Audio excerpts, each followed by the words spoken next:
நீளமான கூந்தல் தாழ்ந்து வந்ததென்ன வனிதை உந்தன் பாதம் கண்டு வணக்கம் சொல்லவோ தேன் மிதக்கும் உதடு சேர்ந்திருப்பதென்ன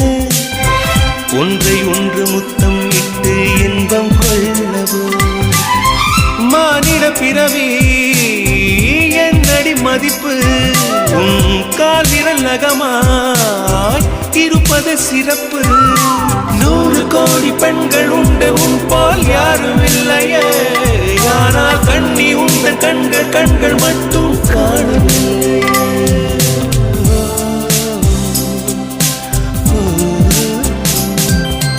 20 கோடி நிலவுகள் கூடி பெண்மையானதோ என் எதிரே வந்து புன்னகை செய்ய கண் கூசுதோ